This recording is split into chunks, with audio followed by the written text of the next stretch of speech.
Welcome to the Kurt Saxon Show, your countdown to the future. First, I want you to take down my phone number in case you want to call.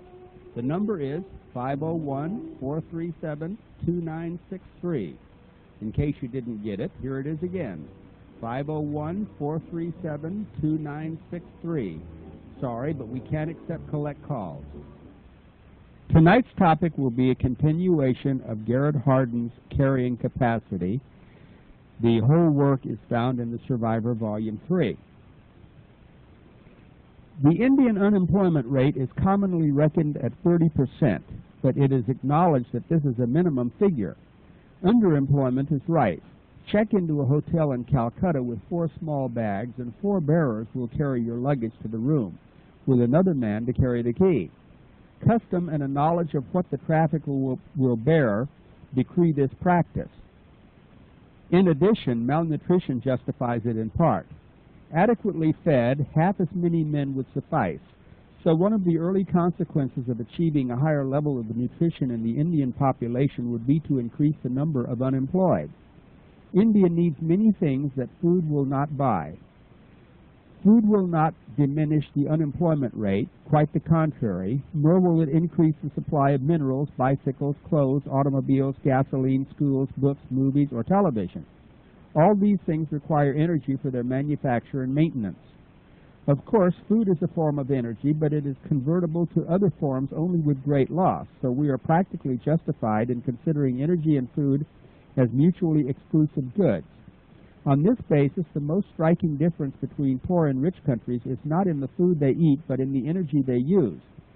On a per capita basis, rich countries use about 3 times as much of the primary foods, grain and the like, as do poor countries. To a large extent, this is because the rich convert much of the grain to more wasteful animal meat. But when it comes to energy, rich countries use 10 times as much per capita. Near the extremes, Americans use 60 times as much per person as Indians. By reasonable standards, much of this energy may be wasted. In other words, in the manufacture of exercycles for sweating the fat off people who have eaten too much. But a large share of this energy supplies the goods we regard as civilized. Effortless transportation, some luxury foods, a variety of sports, clean space heating, more than adequate clothing, and energy-consuming arts, music, visual arts, electronic auxiliaries, etc. Merely giving food to a people does almost nothing to satisfy the appetite for any of these other goods. But a well-nourished people is better fitted to try to wrest more energy from its environment. The question then is this: is the native environment able to furnish more energy, and at what cost? In India, energy is already being gotten from the environment at a fearful cost. In the past 2 centuries, millions of acres of India have been deforested in the struggle for fuel, with the usual environmental degradation. The Vale of Kashmir, once one of the garden spots of the world, has been denuded to such an extent that the hills no longer hold water as they once did, and the springs supplying the famous gardens are drying up. So desperate is the need for charcoal for fuel that the Kashmiri now make it out of tree leaves. This wasteful practice denies the soil of needed organic mulch. Throughout India, as is well known, cow dung is burned to cook food. The minerals of the dung are not thereby lost, but the ability of dung to improve soil tilth is. Some of the nitrogen in the dung goes off into the air and does not return to Indian soil. Here we see a classic example of the vicious circle. Because Indians are poor, they burn dung, depriving the soil of nitrogen and making themselves still poorer the following year. If we give them plenty of food, as they cook this food with cow dung, they will lower still more the ability of their land to produce food. Let us look at another example of this counterproductive behavior. 25 years ago, Western countries brought food and medicine to Nepal. In the summer of 1974, a disastrous flood struck Bangladesh, killing tens of thousands of people by government admission. True losses in that part of the world are always greater than admitted losses. Was there any connection between feeding Nepal and flooding Bangladesh? Indeed there was and is. Nepal nestles amongst the Himalayas. Much of its land is precipitous and winters are cold. The Nepalese need fuel, which they get from trees. Because more Nepalese are being kept alive now, the demand for timber is escalating. As trees are cut down, the soil under them is washed down the slopes into the rivers that run through India and Bangladesh. Once the absorptive capacity of forest soil is gone, floods rise faster into higher maxima. The flood of 1974 covered 2/3 of Bangladesh, twice the area of normal floods, which themselves are the consequence of deforestation in preceding centuries. By bringing food and medicine to Nepal, we intended only to save lives, but we can never do merely one thing, and the Nepalese lives we saved created a Nepalese energy famine. The lives we saved from starvation in Nepal a quarter of a century ago were paid for in our time by lives lost to flooding and its attendant evils in Bangladesh. The saying, "Man does not live by bread alone," takes on new meaning. Still, we have not described what may be the worst consequence of a food-only policy, revolution and civil disorder. Many kind-hearted people who support food aid programs solicit the cooperation of hard-nosed doubters by arguing that good nutrition is needed for world peace. Starving people will attack others, they say. Nothing could be further from the truth. The monumental studies of Ansel Keys and others have shown that starving people are completely selfish. They are incapable of cooperating with others, and they are incapable of laying plans for tomorrow and carrying them out. Moreover, modern war is so expensive that even the richest countries can hardly afford it. The thought that starving people can forcibly wrest subsistence from their richer brothers may appeal to our sense of justice, but it just ain't so. Starving people fight only among themselves, and that inefficiently. So what would happen if we brought ample supplies of food to a population that was still poor in everything else? They would still be incapable of waging war at a distance, but their ability to fight among themselves would be vastly increased. With vigorous, well-nourished bodies and a keen sense of their impoverishment and other things, they would no doubt soon create massive disorder in their own land. Think about Somali. Of course, they might create a strong and united country, but what is the probability of that? Remember how much trouble the 13 colonies had in forming themselves into a United States. Then remember that India is divided by 2 major religions, many castes, 14 major languages, and 100 dialects. A partial separation of peoples along religious lines in 1947, at the time of the formation of Pakistan and of independent India, cost untold millions of lives. The budding off of Bangladesh, formerly East Pakistan, from the rest of Pakistan in 1971, cost several million more. All these losses were achieved on a low level of nutrition. The possibilities of bloodletting in a population of 600 million well-nourished people of many languages and religions and no appreciable tradition of cooperation stagger the imagination. Philanthropists with any imagination at all should be stunned by the thought of 600 million well-fed Indians seeking to meet their energy needs from their own resources. So the answer to our Jacobian question, how can we harm India, is clear. Send food only. Escaping the Jacobian by re-inverting the question, we now ask, how can we help India? Immediately we see that we must never send food without a matching gift of non-food energy. But before we go careening off on an intoxicating new program, we had better look at some more quantities. On a per capita basis, India uses the energy equivalent of 1 barrel of oil per year. The U.S. uses 60. The world average of all countries, rich and poor, is 10. If we want to bring India only up to the present world average, we would have to send India about 9 times 600 million barrels of oil per year, or its equivalent in coal, timber, gas, or whatever. That would be more than 5 billion barrels of oil equivalent. What is the chance that we will make such a gift? Surely it is nearly zero. For scale, note that our total yearly petroleum use is 7 billion barrels, of which we import 3 billion. Of course, we use and have a great deal of coal too, but these figures should suffice to give us a feeling of scale. More important is the undoubted psychological fact that a fall in income tends to dry up some of the springs of philanthropy. Despite wide disagreements about the future of energy, it is obvious that from now on, for at least the next 20 years and possibly for centuries, our per capita supply of energy is going to fall, year after year. The food we gave in the past was surplus. By no accounting do we have an energy surplus. In fact, the perceived deficit is rising year by year. India has about 1/3 as much land as the United States. She has about 3 times as much population. If her people-to-land ratio were the same as ours, she would only have about 70 million people instead of 600 million. With the forested and relatively unspoiled farmlands of 4 centuries ago, 70 million people was probably well within the carrying capacity of the land. Even in today's India, 70 million people could probably make it in comfort and dignity, provided they didn't increase. To send food only to a country already populated beyond the carrying capacity of its land is to collaborate in the further destruction of the land and the further impoverishment of its people. Food plus energy is a recommendable policy, but for a large population under today's conditions, this policy is defensible only by the logic of the old saying, "If wishes were horses, beggars would ride." The fantastic amount of energy needed for such a program is simply not in view. We have mentioned nothing of the equally monumental infrastructure of political, technological, and educational machinery needed to handle unfamiliar forms and quantities of energy in the poor countries. In a short span of time, this infrastructure is as difficult to bring into being as is an abundant supply of energy. In summary, then, here are the major foreign aid possibilities that tender minds are willing to entertain. A, food plus energy, a conceivable but practically impossible program.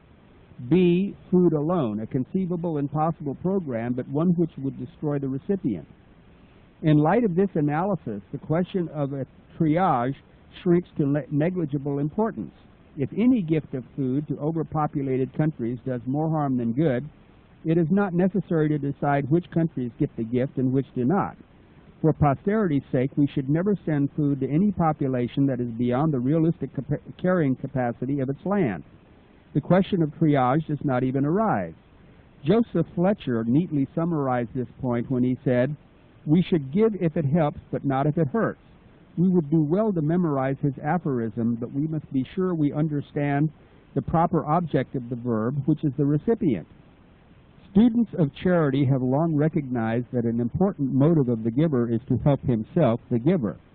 Hindus give to secure a better life in the next incarnation, Muslims to achieve a richer paradise at the end of this life, and Christians in a simpler day no doubt hope to shorten their stay in purgatory by their generosity.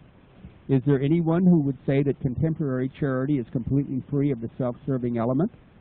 To deserve the name, charity surely must justify itself primarily, perhaps even solely, by the good it does the recipient, not only in the moment of giving, but in the long run. That every act has multiple consequences was recognized by William L. Davison, who grouped the consequences of an act of charity into 2 value classes, positive and negative. True charity, he said, confers benefits and it refrains from injuring. Hence, charity may sometimes assume an austere and even apparently unsympathetic aspect toward its object. When the object's real good cannot be achieved without inflicting pain and suffering, charity does not shrink from the infliction. Moreover, a sharp distinction must be drawn between charity and amiability or good nature, the latter of which is a weakness and may be detrimental to true charity, although it may also be turned to account in its service.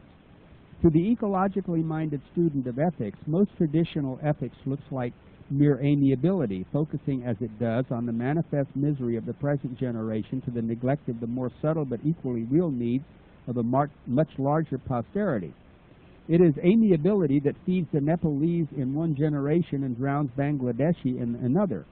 It is amiability that, contemplating the wretched multitudes of Indians, asked, "How can we let them starve?" implying that we, and only we, have the power to end their suffering. Such an assumption surely springs from exaggerated pride. 50 years ago, India and China were equally miserable and their future prospects equally bleak. During the past generation, we have given India help on a massive scale. China, because of political differences between her and us, has received no help from us and precious little from anybody else. Yet who is better off today, and whose future prospects look brighter? Even after generously discounting the reports of the first starry-eyed Americans to enter China in recent years, it is apparent that China's 900 million are physically better off than India's 600 million. All that has come about without an iota of help from us. Could it be that a country that is treated as a responsible agent does better in the long run than one that is treated as an irresponsible parasite which we must save repeatedly? Is it not possible that robust responsibility is a virtue among nations as it is among individuals? Can we tolerate a charity that destroys responsibility? Admittedly, China did not reach her present position of relative prosperity without great suffering, great loss of life. Did millions die, tens of millions? We don't know.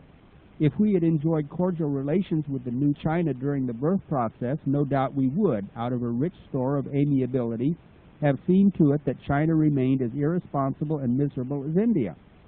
Our day-to-day decisions, with their delayed devastation, would have been completely justified by our traditional posterity-blind ethics, which seems incapable of asking the crude question, and then what? Underlying most ethical thought at present is the assumption that human life is the summum bonum. Well, I don't quite know what that means. You figured out. Perhaps it is, but we need to inquire carefully into what we mean by human life. Do we mean the life of each and every human being now living, all 4 billion of them? This was written in 1975, and now it's 5.5 billion. Is each presently existing human being to be kept alive and breeding, regardless of the consequences to future human beings? So, apparently, say amiable, individualistic, present-oriented, future-blind Western ethics. An ecologically oriented ethicist asks, and then what? And insists that the needs of posterity be given a weighing commensurate with those of the present generation. The economic prejudice that leads to a heavy discounting of the future must be balanced by a recognition that the population of posterity vastly exceeds the population of the living. We know from the experience that the environment can be irreversibly damaged and the carrying capacity of a land permanently lowered. Even a little lowering multiplied by an almost limitless posterity would weigh heavily in the scales against the needs of those living, once our charity expands beyond the limits of simple amiability. We can, of course, increase carrying capacity somewhat, but exaggerated pride leads us to think that our ability to do so is without limit. Despite all our technological accomplishments, and they are many, there is a potent germ of truth in the saying of Horace, 68 BC, "Drive nature off with a pitchfork, nevertheless she will return with a rush." This is the message of Rachel Carson, which has been corroborated by many others. The morality of an act is a function of the state of the system at the time the act is performed. This is the foundation stone of situationist ecological ethics. A time-blind, absolute ethical principle like that implied by the shibboleth, the sanctity of life, leads to greater suffering than its situationist, ecological, ultimately and paradoxically even, to a lesser quantity of life over a sufficiently long period of time.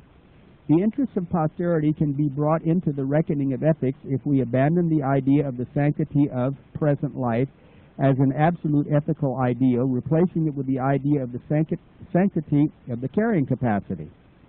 Those who would like to make the theory of ethics wholly rational must look with suspicion on any statement that includes the word sanctity.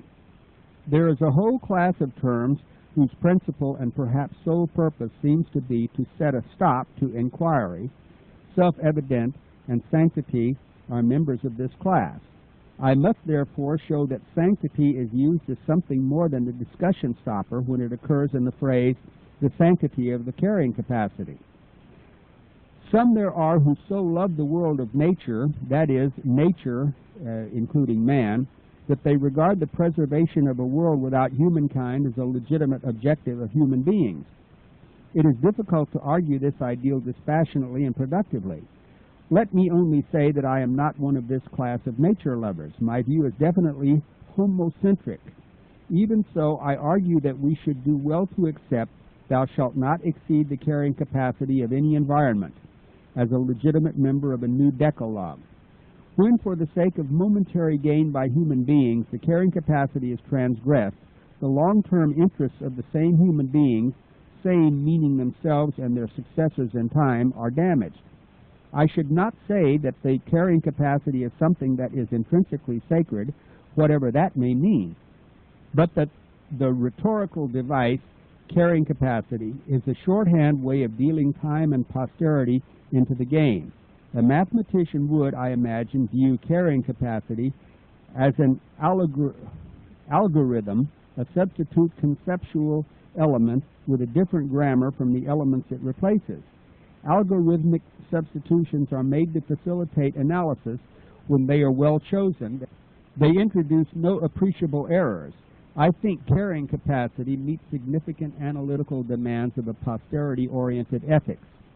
In an uncrowded world, there may be no ethical need for the ecological concept of the carrying capacity.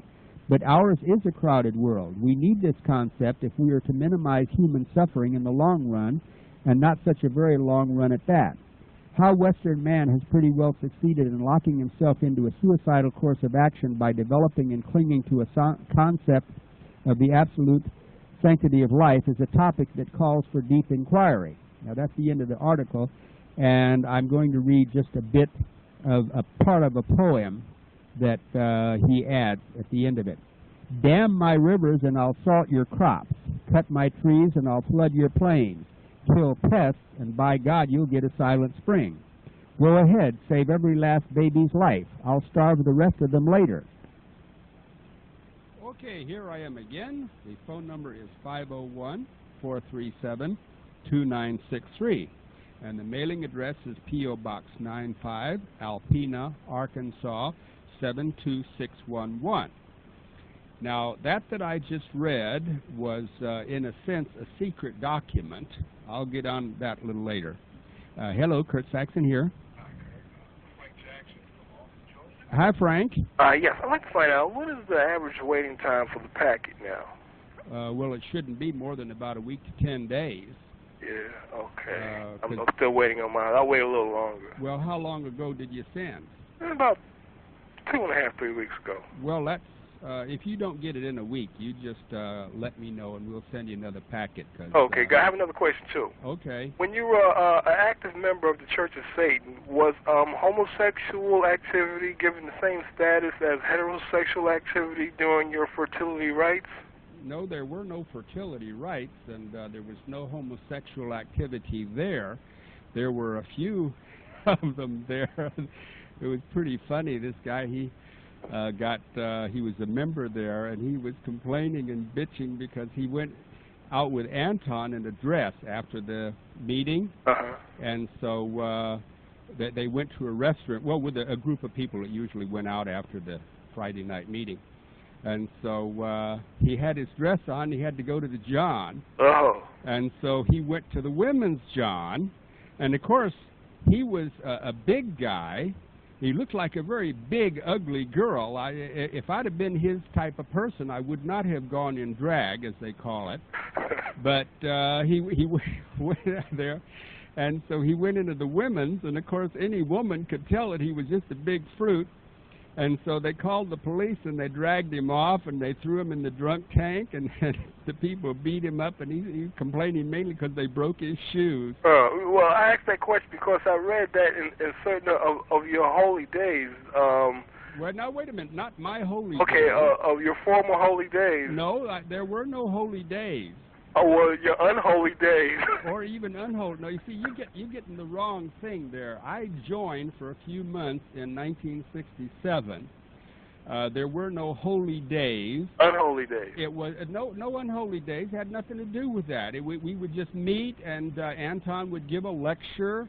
Oh. And we'd drink a little wine and smoke and all like that. Together having a couple of beers? Yeah, right. Yeah, and it was a lot of fun. It was real innocent, huh? Nothing. But I read that in some of your rituals, you allow homosexual as well as heterosexual activity with children. Well, now wait a minute. You can't. That's what I've seen. No, there were no sex acts performed there. Now, wherever you read that, they might have been talking about a different group, or else simply lying. Maybe so. Yeah. Okay, Kerry. Thanks a lot. Okay, buddy. Bye for now. Okay, again, the phone number is 501-437-2963. The mailing address is P.O. Box 95, Alpena, Arkansas, 72611. And so you send in $10 and you get the big introductory package consisting of a sample copy of U.S. Militia, Shoestring Entrepreneur, and David Koresh's Last Testament. Hello, Kurt Saxon here. Hi, Kurt. My name is Sarah. I'm calling from Tampa. Do I need to turn on my radio? Yes. Well, he turned the thing down too low. Go on. I'm sorry. Okay.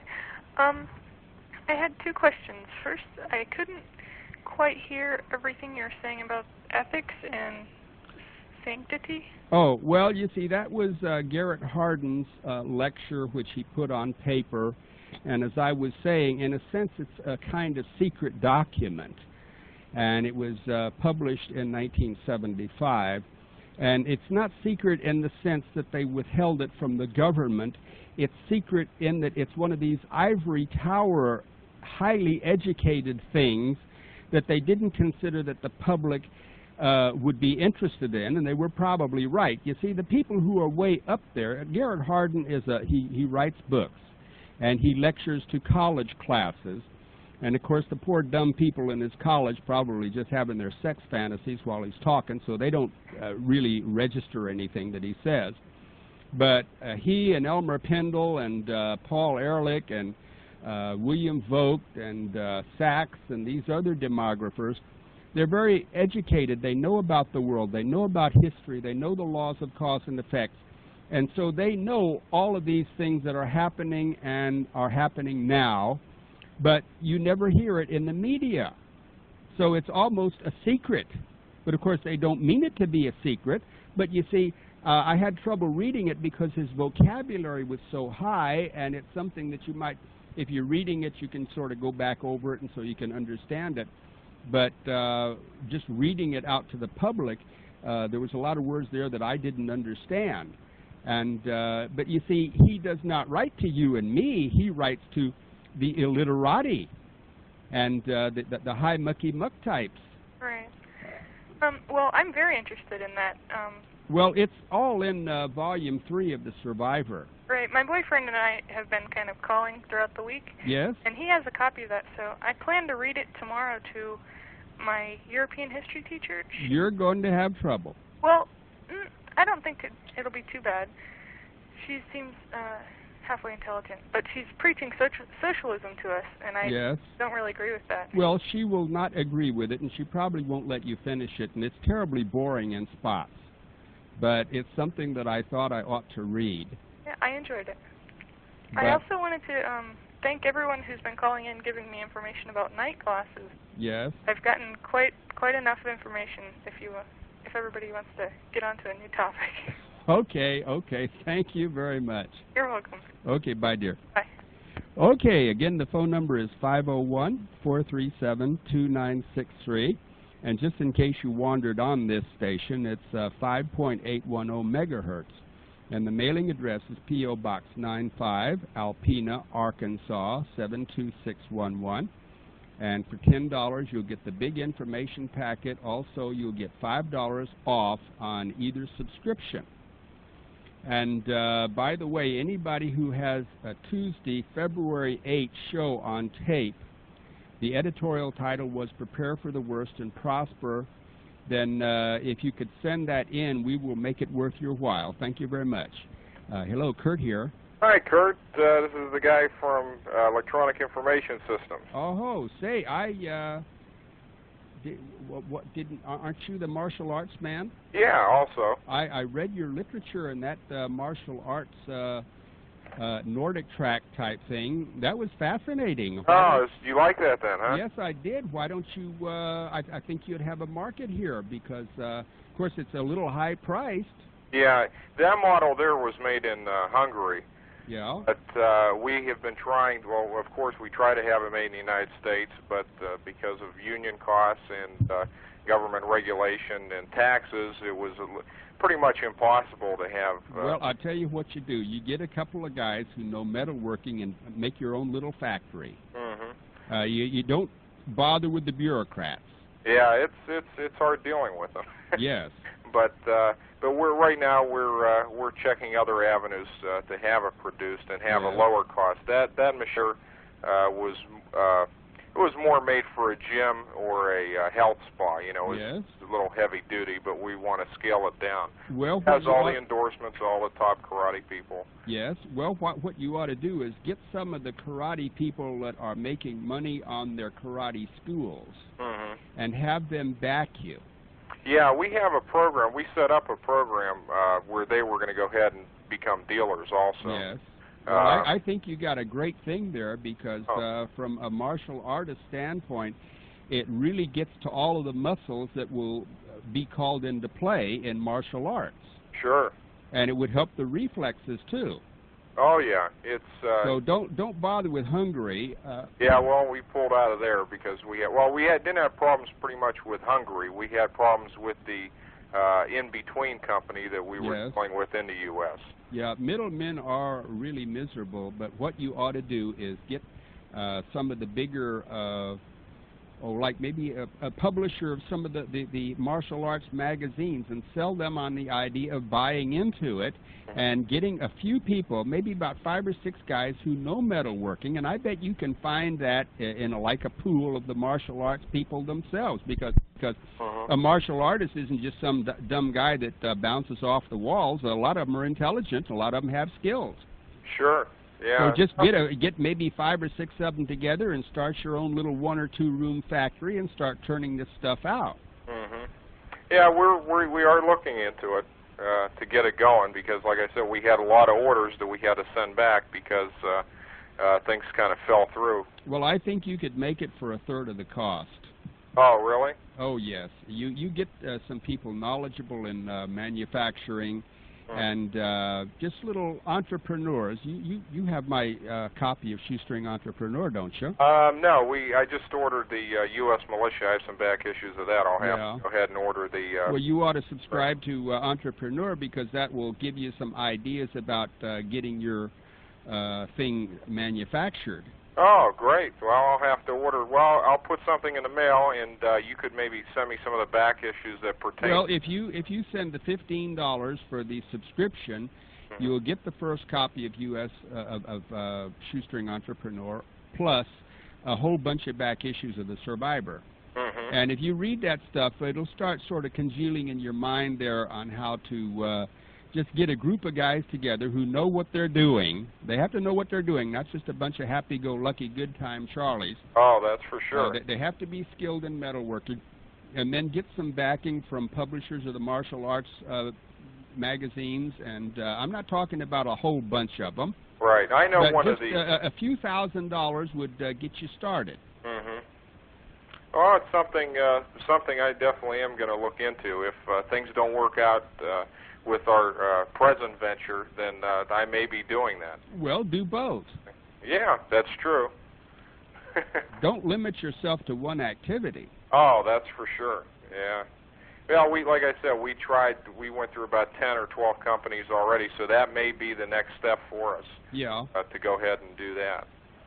But yeah, I'll go ahead and read the address and the information over the air if you'd like. Well, okay. Get the inexpensive shortwave. Okay. It's the AC 101 shortwave radio. Has AM, FM stereo, 7 shortwave bands, which range from 2.3 megahertz to 6.2 megahertz. Yes. And then skips over from 7.1 megahertz to 21.85. Okay, it's a good radio. Give the cost and the address. It has digital tuning, alarm with combination record timer, so you can tape Kurt's show when you're away. And you. Well, I said it was a good radio. Give the address and the price. Oh, okay. It's $49.95 plus $3.75 shipping and handling anywhere in the continental U.S. Ohio residents add 6% sales tax. Please use certified check or money order. Personal checks must wait 14 days to clear. And shipping is by UPS with delivery in 2 to 4 weeks. Send that to Electronic Information Systems Company, or EIS Company, P.O. Box 2415, Youngstown, YOUNGSTOWN, Ohio, and the zip's 44509. Okay. Okay, Kurt. Sure enough. Bye-bye. Okay, bye-bye. Well, it is a good radio, so if you don't have one, send, well, if you're listening to someone else's radio, then buy one for yourself. Our phone number is 501-437-2963, and the address for the information packet and all of my other material is P.O. Box 95, Alpena, Arkansas 72611. Hello, Kurt Saxon here. Yeah, I heard the gentleman just get off the air there. I have a home machine shop if he's interested in calling me, but I might be a little far away. Well, he's in Ohio. Are you in Ohio? No, I'm in New York. Well, that might be a little too far. Well, why don't you contact him? Did you take down the address? Let's see, that was P.O. Box 2415, Youngstown, Ohio? I hope so. What was the electric, what was it? ECI, well, let's see, here, I got it right here. It's EIS. EIS, okay. Yeah, well, you might give him a, well, his phone number is area code 216-788-7060. That's his office. Okay. So you call him tomorrow and, or maybe Monday. Right. And talk to him about it. Might get together, but it is a good machine. He'll send you the pictures of it and everything like that. All right. Now, maybe sometime somebody might call you up and ask you if you know anybody with a machine shop. Maybe I can leave my name and phone number with you. Well, what do you specialize in? Just general or? Well, prototypes. Oh, that's good. And I also have, some limited production capability. Mm-hmm. Well, now, this martial art man might want you to make a prototype, giving all the directions so that once you've made the prototype, he can turn that over to a few guys in his acquaintance and start a factory there. See, this way you can get a very decent profit by making the prototype. Right, okay. So you give him a call Monday, and I'm sure you can get together on it. Right. In the meantime... Okay, you want to give your address. You make prototypes of all kinds of things, right? Yeah. Okay. Well, a prototype, in case people don't know, is a working model. Yeah, right. Okay, so give your name and address, and you might get some business. All right, Bob Berger, B-U-R-G-E-R. Bob Berger. Care of 1365 East 3rd Avenue, Bayshore, that's 2 words, New York. Okay, repeat the address. 1365 East 3rd Avenue, Bayshore, New York. Okay, would you like to give a phone number? 516-665-8699. Your zip code? Was that it? 11706. Come again with the zip code? What was that? Come again with the zip code? 11706-9999. Okay, I hope everybody had their pencils, but you'll hope you do something. Okay. Okay, buddy, bye for now. Okay, the phone number again is 501-437-2963. Mailing address is P.O. Box 95, Alpena, Arkansas 72611. Send in your $10 and get your sample copy of Shoestring Entrepreneur, how to sell anything you can make or grow, set yourself up in business. Here's another call. Hello, Kurt Saxon here. Hi, Kurt. Andy from Detroit. Hi, Andy. Hey, did you ever find out about that book that you were looking for? Which book? The Why Civilizations Collapse. Oh, yes. Well, I've got the book, but it was printed in 1970-something, and I'm trying to get a hold of Elmer Pindell, and he's obviously moved from the address that was in the book, and the publisher of the book just gave a name and then a town, and I called information, couldn't get anything on that, but I'm sure it's been published since because other people are selling it, and I would like to sell the book to my customers. Do you have a recent printing of the book? No, but I might be able to track it down.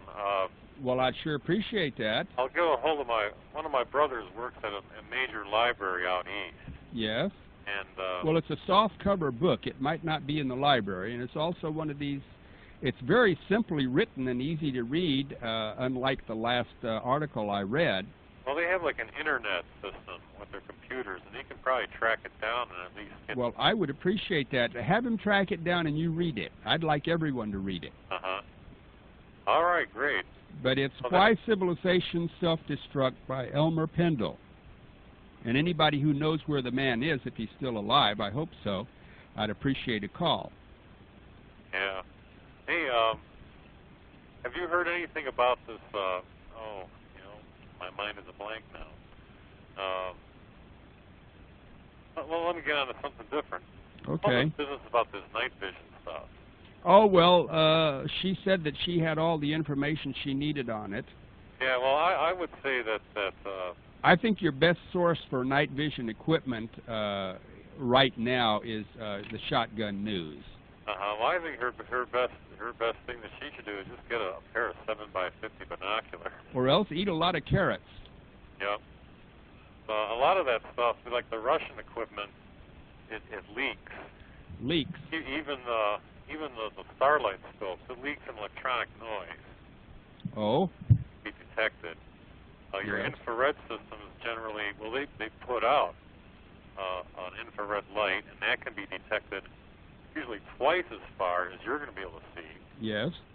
So unless you want to set up an ambush or like a booby trap. Well, I've got 5 dogs. Uh-huh.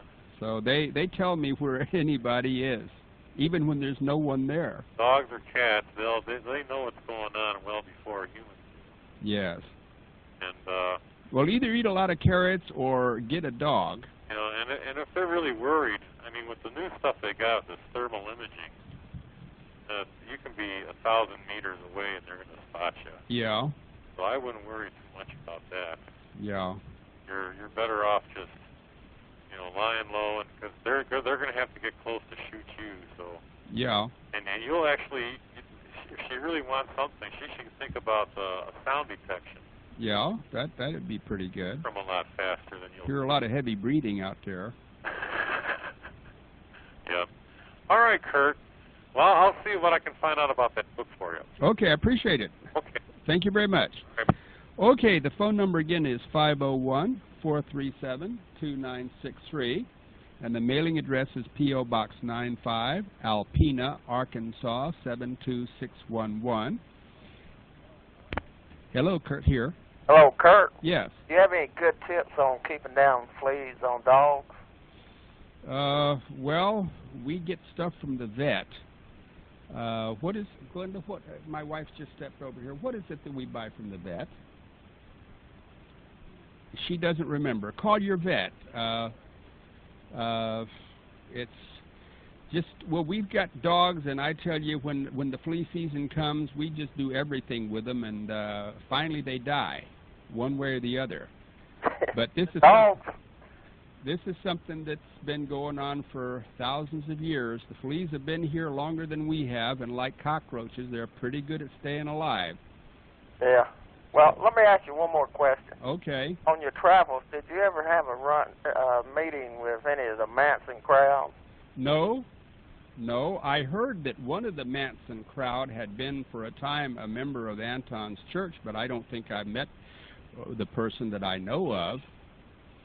Okay. But, well, what I was in, it was like we just go there on a Thursday or Friday and listen to a lecture and just talk among ourselves. There was no kind of, I mean, this guy who called up, he thought we had sex orgies, and maybe some of them came there hoping for that, but it just didn't happen because Anton also worked for the police as a police photographer, and he couldn't get away with anything, so it was just, well, have you ever seen the Addams Family, the black and white Addams Family on the TV? Right. It was a lot like that. It was a lot of hype.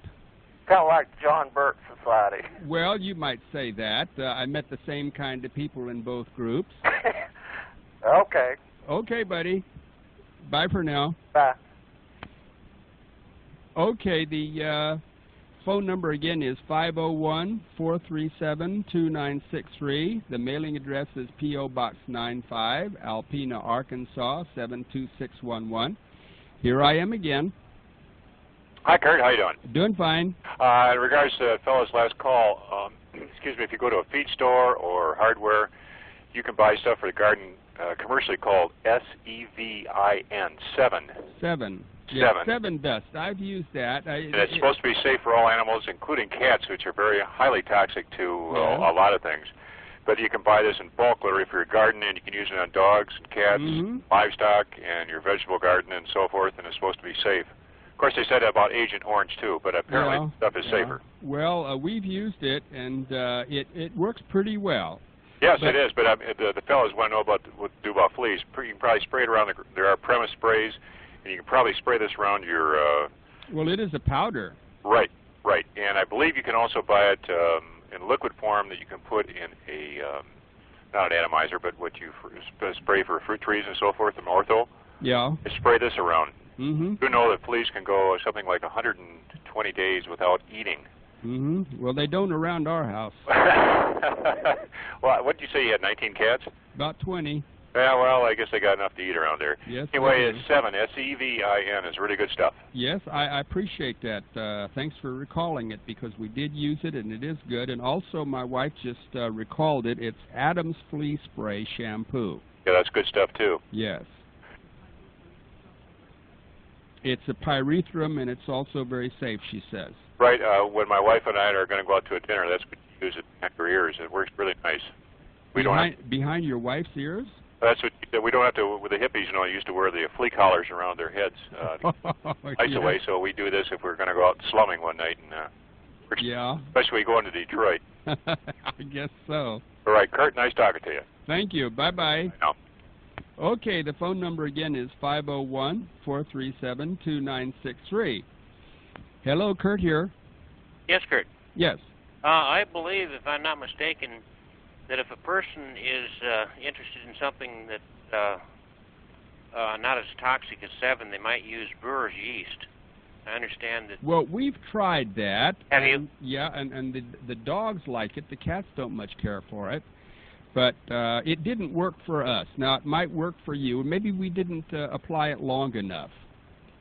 I really don't know. I haven't used it myself. I just happened to read it in a nutrition book. Yes. But what I really called you for was... one thing, let me interject. Never eat live yeast or feed it to your animals, because it doesn't die on the inside, and it takes away a lot of the B vitamins and will debilitate a pet or you. It has to be cooked or roasted first. Yes. To kill the enzymes. Yes.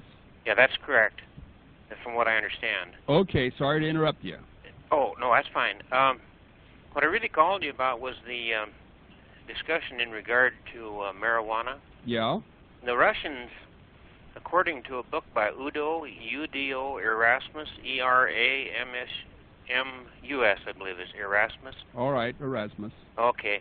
He wrote a book up in British Columbia on fats and oils, and in that book it happened to be that he brought out the fact that also, besides the other attributes that marijuana has, like the lignans and all the various other things, yes, it's one of the finest human seed oils in the world. Yes. With linolenic and linoleic acid in it in the right combination, which, of course, in our food oils here in the United States, we heat those oils so hot and everything that they go into trans fats and different precursors to polymers, which are actually dangerous. Anyway, the Russians pressed the oil out cold, from what I understand, and they cold press flax oil in this country too. Yes. Comes out of North Dakota. It has linolenic and linoleic acid, the two essential fatty acids. And anyway, I mean, I'm not into marijuana, but it happens to be one of those rare seeds on the earth, that the English walnuts, flaxseed, and soybeans, and hemp seed happen to be the best oil on earth. Well, when the new civilization gets going, we'll give it a good try. Oh, that brings up another thing. How long do you think the sun will continue burning in regard to the new, when the new people come into being? If the sun burns out in the next 170, 200,000 years, I think it's about 400 million years. It does have me worried, but... think the hydrogen will still be burning long enough to make another new generation? Well, I think that we will be off the planet, or at least have the wherewithal to get off the planet. So yeah. I'm a Trekkie, And I think that by the time our sun burns out, we'll have colonies all over the place. Yeah. It behooves us to get our ships in repair and get out of here, though, in order to make those new plantations. Well, it will. Maybe your great-grandchildren will. I hope so. I hope so. That's what I'm working for. I hope so, too. Well, thank you very, very much, Kurt, and I really enjoy your program. I don't, what do they say? I agree with you in principle. I don't know that I'd carry everything out in practice, but... Well, you wouldn't have to. You'd probably be insane to. Yeah, okay. Well, anyway, I really enjoy your program, and I like your upfront presentation. Well, I don't have any backers, so I can say whatever I like. That sounds good. Okay, buddy. Thanks much now. Yeah. You're welcome. Bye-bye. Okay, the phone number again is 501-437-2963. Hello, Kurt here. Yes, good evening, Mr. Saxon. This is Annette DiMattina from Barnesboro. Hi, Annette. I had called you Friday evening, and I sent I requested a packet from you. Yes. And so it's on its way. Yes. The reason why I called is, did you know that Elmer Pendel was very, very much on in years? Well, I hope he's still alive, but maybe he isn't. Well, in the early or mid-'70s, he was over 80. He wrote me proposing to me and sort of chided me that I wasn't propagating the race. Yes. And he wanted to, and he said he's over 80, but it was very virile. Well, he might still be around. You keep in touch with him. No, I don't. Oh. Touch with him. I mean, it was just a one-time thing. Well, I would like to get the present publisher of the book because I know it's in print. I see. Well, I'm sure people will be looking out for you, but I thought I'd mention that. Yes. I didn't know if you knew that he was that old. I didn't have any way of knowing it, and he autographed my copy to me, and I don't know if I responded or not. I'm pretty erratic at times, and so maybe I didn't respond, or maybe I did respond and he died before he could get it. But he was a fantastic man, and it is an excellent book, and I'd like all my listeners to have it. Yes, I read it at the time. Yes. I did. Of course, you see, the first part was a little boring, but the middle parts were right on target, extremely well thought out, and could not be argued with, except then he got on his last chapter when he was going to talk about what we are going to do about it. And, of course, like so many other demographers, he hit the same stride. We're all in this together, and like all of the others, they're citizen types, and they just they think that they're going to have to go down with the ship. And I say, no, that is not the way. And when this system falls, the right kind of people will survive, as the right kind of people always do survive. And but see, he left out one thing. He never mentioned the power elite, and I'm not using that term the way any political fanatic would. The power elite is the government, the church, and business.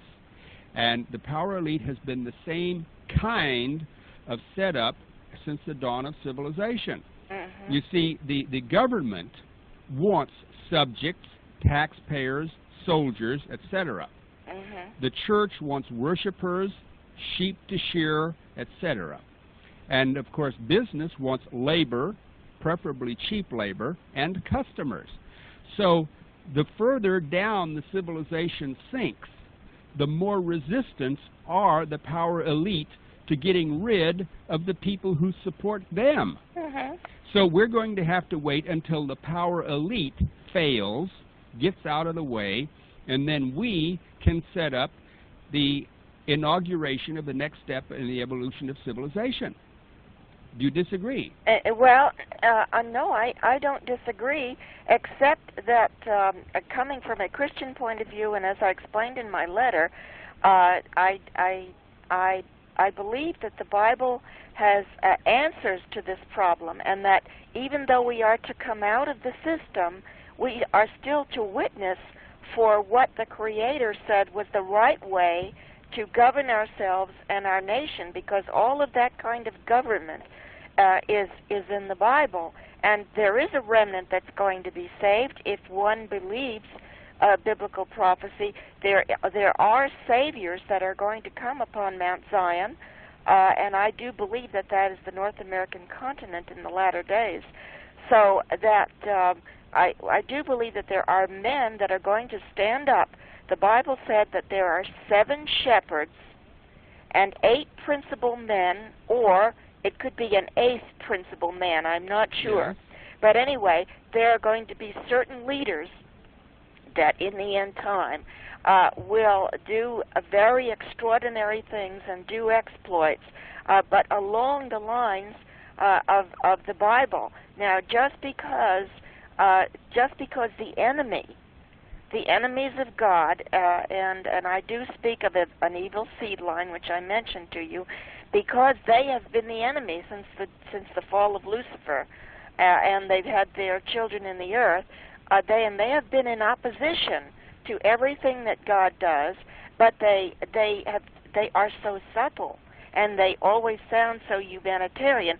They have been responsible for the condition that Christianity is in, because they have... Wait a minute. Now, please let me interrupt you, and I don't want to put you down, but the thing is, I would rather direct it away from religion as such, because, you see, everybody has their own religious ideas, and you have yours, and you're welcome to them, and I'm glad you expressed part of them, but I couldn't let you just go on and on and on because you would never finish. Well, all right, but But just let's take it to a more practical thing. Say that everything you said about the religion was true, everything that the Bible indicated was true, that's fine. But who are these leaders coming up? What I'm saying is everybody should start preparing for the collapse of the system, and maybe he is or she is the leader of the next civilization. But people have to have concrete preparations, not just sitting around reading the Bible or the Gospel of Buddha or the Bhagavad Gita or whatever they call their religion, and waiting for some deity to do something. Oh, but that is precisely what the Bible is saying, that you do prepare, and that there are Christian covenant communities that are beginning to be established. Well, are they learning how to do the practical things to save themselves? To take care of themselves physically. They're learning herbal medicine. They're going into all the alternative methods of... Very good. Well, let them contact me. I have a whole library, a whole encyclopedia of do-it-yourself civilization starting upper. And it's a lot of fun reading, and also you can start your own business. And once you take care of yourself, see, regardless of your religion or regardless of your politics, if you learn to take care of yourself, then you're going to make it much easier on whatever government is trying to get established, rather than being dependent so that you'll either be killed or starve off in the wilderness there. Well, I'm quite aware of that, but you see, I have been so subject to okay, well, you're subject to the time, dear. No, Call again. I thank you, but what I meant is... Well, I know, but we don't have time. Tell me what you meant at a later date, okay, dear? All right. Okay, and I'll talk to you people Monday. Fine. Bye-bye.